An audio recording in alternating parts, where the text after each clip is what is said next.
Hello दोस्तों, स्वागत है आपका हमारे यूट्यूब चैनल मरीन वर्ल्ड में। दोस्तों, आज के इस वीडियो में मैं आप लोगों को बताऊंगा आईबीपीएस एग्ज़ाम की तैयारी कैसे करें और इससे जुड़ी सारी जानकारी मैं आप लोगों को आज के इस वीडियो में दूंगा। दोस्तों, वीडियो में आगे बढ़ने से पहले मैं आपसे रिक्वेस्ट करना चाहूँगा कि अगर आपने अभी तक इस चैनल को सब्सक्राइब नहीं किया है तो इसे ज़रूर सब्सक्राइब कर लीजिएगा और अगर ये वीडियो अच्छा लगे तो इसे शेयर जरूर कीजिएगा। तो चलिए दोस्तों, इस वीडियो को स्टार्ट करते हैं। दोस्तों, बहुत सारे युवाओं का ये सपना होता है कि वो किसी बैंक में जॉब करें, लेकिन हर इंसान अपने लक्ष्य को हासिल नहीं कर पाता है, जिसका कारण ये होता है कि उसे सही गाइडेंस नहीं मिलती है और इस वजह से वो पीछे रह जाता है। पर हम आपको यहाँ पर बता दें कि अगर बैंक में आप जॉब करना चाहते हैं तो आपको इसके सिलेक्शन प्रोसेस में शामिल होना होगा और आपको इसमें सफलता हासिल करनी होगी। दोस्तों, इसके लिए आपको मेहनत करने के अलावा कुछ अन्य तरीकों को भी अपनाना होगा जो आपको आईबीपीएस की एग्ज़ाम को क्रैक करने में सक्षम बनाएंगे। दोस्तों, लेकिन अगर आपको आईबीपीएस एग्ज़ाम में पास होना मुश्किल लग रहा है तो हमारे आज के इस वीडियो को पूरा देखें और जानें कि आप आईबीपीएस एग्ज़ाम की तैयारी कैसे कर सकते हैं। दोस्तों, यहाँ पर सबसे पहले हम आपको जानकारी के लिए बता दें कि आईबीपीएस का full form institute of banking personal selection है। आपको बताते चलें कि हिंदी में इसे बैंकिंग कार्मिक चयन संस्थान कहा जाता है। आपको बता दें कि ये एक ऐसा सेक्टर है जो बैंक के लिए एग्ज़ाम्स का आयोजन कराता है। दोस्तों, हर साल लगभग 10 लाख से भी ज़्यादा लोग आईबीपीएस के एग्ज़ाम में अप्लाई करते हैं। यहाँ पर आपको बता दें कि जिन लोगों को बैंक की जॉब मिल जाती है उन्हें सैलरी भी अच्छी मिलती है और उन्हें काम भी कुछ ही घंटे करना होता है, इसलिए हर कोई बैंक की जॉब करना चाहता है। यहाँ पर आपको बता दें कि हर साल आईबीपीएस देश के तकरीबन 19 पब्लिक बैंक्स के अलावे रूरल बैंक्स के लिए एम्प्लॉयज़ का सिलेक्शन करके उनकी भर्ती करता है। दोस्तों, आईबीपीएस में एक नहीं बहुत सारी पोस्ट होती हैं जिनके लिए एग्ज़ाम्स कंडक्ट कराई जाती हैं। अब मैं आप लोगों को बैंक्स के कुछ पॉपुलर पोस्ट के बारे में जानकारी दे देता हूं। दोस्तों, ये पोस्ट हैं प्रोबेशनरी ऑफिसर, जिसे कि पीओ के नाम से जाना जाता है, clerk, RRB, specialist officer, rural bank officer scale, PO post in rural bank, clerk post in regional rural bank इत्यादि कुछ फेमस पोस्ट हैं जो कि स्टूडेंट्स की पहली पसंद होते हैं। दोस्तों, यहाँ पर हम आपको बता दें कि जो कैंडिडेट बैंक में जॉब करना चाहते हैं इसके लिए जो रिक्रूटमेंट होती है वो पूरी तरीके से सिलेक्शन प्रोसेस यानी कि एग्ज़ाम के ऊपर निर्भर होती है। जैसा कि मैंने आप लोगों को पहले ही बताया कि बैंक में अनेकों प्रकार के पद होते हैं, तो सबसे पहले आप ये डिसाइड करें कि आपको कौन से पोस्ट पर जॉब करनी है। उसके बाद आपको चाहिए कि आप आईबीपीएस की ऑफिशियल वेबसाइट पर जाएँ और वहाँ पर आप चेक करें कि कोई नई भर्ती तो नहीं आई है। इस प्रकार आप आईबीपीएस की ऑफिशियल वेबसाइट पर जाकर अप्लाई कर सकते हैं, लेकिन इस बात का ध्यान रखें कि अप्लाई करने के लिए आपके पास एक वैलिड ईमेल आईडी और एक मोबाइल नंबर होना बहुत ज़रूरी है। दोस्तों, साथ ही साथ आप इस बात का ध्यान रखें कि सारी जानकारी आप ठीक तरीके से भरें, क्योंकि अगर आप कोई जानकारी गलत भरते हैं तो आपका एप्लीकेशन फॉर्म रद्द भी हो सकता है। दोस्तों, बात करें आईबीपीएस एग्ज़ाम में बैठने के लिए कैंडिडेट के पास क्या क्या योग्यताएं होनी चाहिए, तो इंटरेस्टेड कैंडिडेट किसी भी मान्यता प्राप्त यूनिवर्सिटी से ग्रेजुएशन पूरा किया हुआ होना चाहिए और कैंडिडेट की एज 20 साल से लेकर 30 साल के बीच होनी चाहिए। और जो कैंडिडेट एससी और एसटी कैटेगरी के हैं उन्हें एज लिमिट में 5 साल की छूट दी जाती है और ओबीसी कैटेगरी के कैंडिडेट्स को एज लिमिट में 3 साल की छूट दी जाती है। और दोस्तों, पीडब्ल्यूडी यानी कि पर्सन विथ डिसेबिलिटी कैटेगरी के कैंडिडेट को एज लिमिट में 10 साल की छूट दी जाती है और कैंडिडेट को कंप्यूटर की जानकारी होनी चाहिए, क्योंकि ये एग्ज़ाम ऑनलाइन होती है, इसलिए आपको कंप्यूटर का बेसिक नॉलेज होना चाहिए। दोस्तों, यहाँ पर मैं आप लोगों को बता दूं कि आईबीपीएस के अंतर्गत जो प्रोबेशनरी ऑफिसर यानी कि पीओ के लिए जो एग्ज़ाम होता है उसके 3 चरण होते हैं।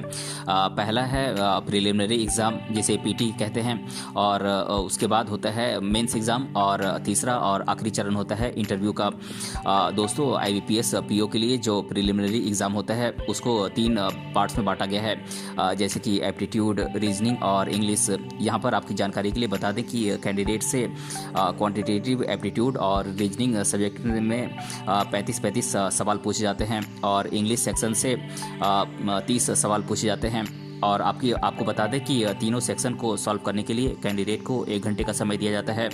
और दोस्तों, जो कैंडिडेट प्रीलिम्स एग्ज़ाम को पास कर लेते हैं उसके बाद उन्हें फिर मेंस एग्ज़ाम में भाग लेना होता है। और यहाँ पर आपकी जानकारी के लिए बता दें कि ये एक ऑनलाइन एग्ज़ाम होता है जिसमें 4 सेक्शन होते हैं। मेंस एग्ज़ाम में computer, data analysis, general awareness और इंग्लिश लैंग्वेज जैसे सब्जेक्ट पर बेस्ड क्वेश्चंस पूछे जाते हैं। इस तरह से कैंडिडेट्स को टोटल 157 क्वेश्चंस को सॉल्व करना होता है, जिसके लिए उन्हें 225 मार्क्स मिलते हैं। दोस्तों इसके साथ ही आपको बता दें कि क्वेश्चंस को सॉल्व करने के लिए कैंडिडेट को 3 घंटे 30 मिनट का समय दिया जाता है। साथ ही साथ आपको बता दें कि अगर कैंडिडेट किसी सवाल का गलत जवाब देते हैं तो उनके मार्क्स काट लिए जाते हैं, और इसीलिए आप नेगेटिव मार्किंग से बचने के लिए ज़रूरी है कि आप क्वेश्चंस को ध्यानपूर्वक आप अटेम्प्ट करें। और दोस्तों जितने भी कैंडिडेट प्रीलिम्स और मेंस एग्ज़ाम में पास हो जाते हैं उन्हें फिर इंटरव्यू के लिए बुलाया जाता है। यहाँ पर आपकी जानकारी के लिए बता दें कि इंटरव्यू में कैंडिडेट से जो भी सवाल पूछे जाएं उनका जवाब आप बिल्कुल सही और पूरे कॉन्फिडेंस के साथ दें। इसके अलावा फालतू की बातचीत करने से भी आपको बचना चाहिए। कैंडिडेट को चाहिए कि जो कुछ भी उनसे पूछा जाए उसका बिल्कुल विनम्रता से और प्रभावशाली तरीके से आप जवाब देने की कोशिश करें। और आपको बता दें कि इंटरव्यू काफ़ी इम्पॉर्टेंट होता है, क्योंकि इसमें किसी भी कैंडिडेट की क्षमताओं का आकलन करके उसका सिलेक्शन किया जाता है। दोस्तों आपको बता दें कि IBPS PO का जो एग्ज़ाम सिलेबस होता है उसके बारे में स्टूडेंट के लिए जानना बेहद ज़रूरी है, क्योंकि सिलेबस को बिना जाने आप एग्ज़ाम की तैयारी नहीं कर सकते हैं। अब मैं आप लोगों को इस IBPS एग्ज़ाम के सिलेबस के बारे में डिटेल से बता देता हूं। दोस्तों पहले मैं आप लोगों को प्रीलिम्स एग्ज़ाम के सिलेबस के बारे में बता देता हूँ।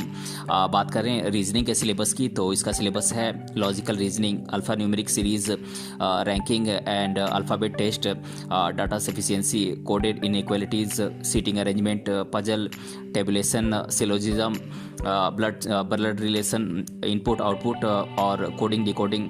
और दोस्तों बात करें क्वांटिटेटिव एप्टीट्यूड के सिलेबस की तो इसका सिलेबस है simplification, profit and loss, mixture and allegation, simple interest, compound interest and surd and indices, work and time and distance, mensuration, cylinder, cone, sphere, data interpretation, ratio, proportion, percentage, number system, sequence and series और limitation, combination and probability.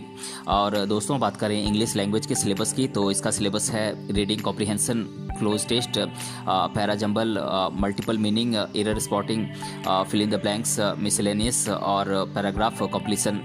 और दोस्तों अब मैं आप लोगों को IBPS PO के mains exam के सिलेबस के बारे में बता देता हूँ।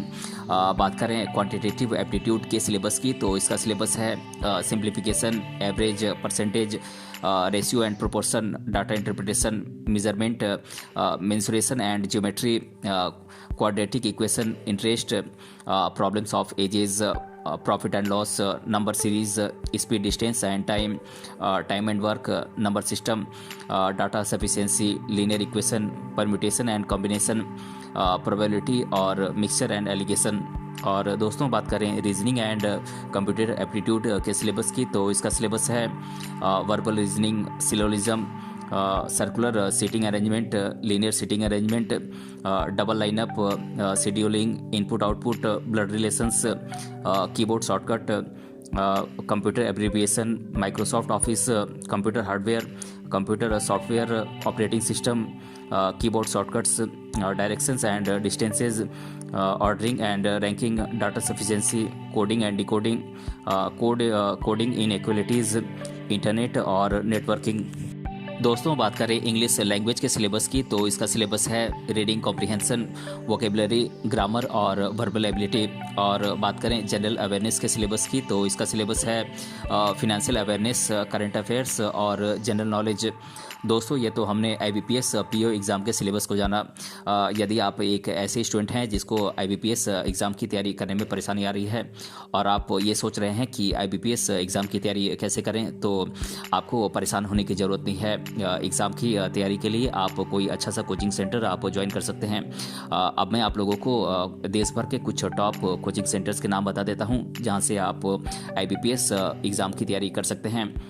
दोस्तों ये कोचिंग सेंटर्स हैं career and competition institute Delhi, Mahindra institute for banking new Delhi, career launcher Kolkata, time institute Mumbai, IMS learning resource private limited Bengaluru, students vision academy Chennai, Plutus academy Hyderabad, career power institute Jaipur, perfect bank coaching centre Bhopal और Saraswati centre Noida. दोस्तों ये कुछ देश के top coaching centres हैं जहां से आप IBPS PO एग्ज़ाम की तैयारी कर सकते हैं। दोस्तों बहुत सारे स्टूडेंट के मन में बार बार ये सवाल आता है कि IBPS एग्ज़ाम को पास कैसे करें। इसीलिए अब मैं आप लोगों को कुछ बुक्स के नाम बता देता हूं जो कि आपकी तैयारी में बहुत ही हेल्पफुल होंगी। ये बुक्स हैं, बात करें इंग्लिश लैंग्वेज के लिए बुक्स की, तो ये बुक्स हैं English grammar and composition by Wren and Martin, objective English for competitive examination by Harimohan Prasad, Uma Rani Sinha, word power made easy by Norman Lewis, descriptive general English by SP Bakshi, essential grammar in use 3rd edition by Raymond Murphy. और दोस्तों बात करें reasoning ability के लिए books की, तो ये books हैं modern approach verbal and non verbal reasoning by BS Sijwali, analytical reasoning by MK Pandey, A new approach to reasoning verbal and non-verbal by BS Sijwali, verbal reasoning by RS Agarwal और logical reasoning by K Kundan.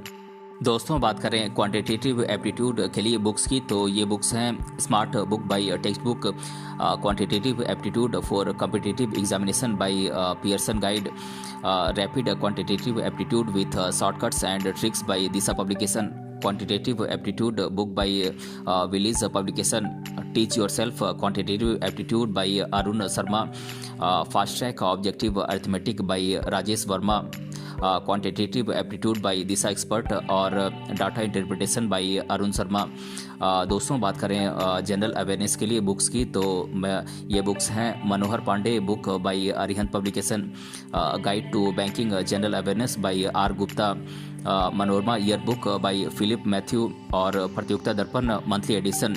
और दोस्तों बात करें computer aptitude के लिए books की, तो ये बुक्स हैं computer by Rani Ahilya, objective computer awareness by Saumya Ranjan Behera, computer knowledge by Disha publication, objective computer knowledge and literacy by Kiran publication और computer awareness by Arihant publication. दोस्तों ये कुछ बुक्स हैं जो कि आपकी IBPS एग्ज़ाम की तैयारी में बहुत ही हेल्पफुल होंगी। दोस्तों IBPS एग्ज़ाम को पास करने के बाद कैंडिडेट को जो सैलरी मिलती है वो पूरी तरीके से उनकी पोस्ट पर डिपेंड करती है। यहाँ पर आपको बता दें कि जो IBPS PO होता है उसे हर महीने 25,000 रुपये से लेकर 45,000 रुपये तक की सैलरी मिलती है, जिसमें उनको सरकार के द्वारा कुछ अन्य भत्ते भी दिए जाते हैं। दोस्तों जो कैंडिडेट बैंक में जॉब करने के लिए इंटरेस्टेड हैं लेकिन उन्हें ये मालूम नहीं है कि IBPS एग्ज़ाम की तैयारी कैसे करें, तो उनकी सहायता के लिए अब मैं आप लोगों को कुछ टिप्स दे देता हूँ। दोस्तों सबसे पहले आप IBPS एग्ज़ाम के पूरे सिलेबस और पैटर्न को जान और समझ लें और इसके बाद आप एक टाइम टेबल तैयार करें और उसके अनुसार ही आप पढ़ाई करें। और दोस्तों यहाँ पर आप एक बात ये ध्यान रखें कि आप भूलकर भी कोई ऐसा टाइम टेबल नहीं बनाएं जिससे कि आप फॉलो ना कर पाएँ। दोस्तों जो सब्जेक्ट आपको टफ लगता है और आपको ऐसा महसूस होता है कि आप उस सब्जेक्ट में कमज़ोर हैं तो आप उस सब्जेक्ट पर ज़्यादा टाइम दें।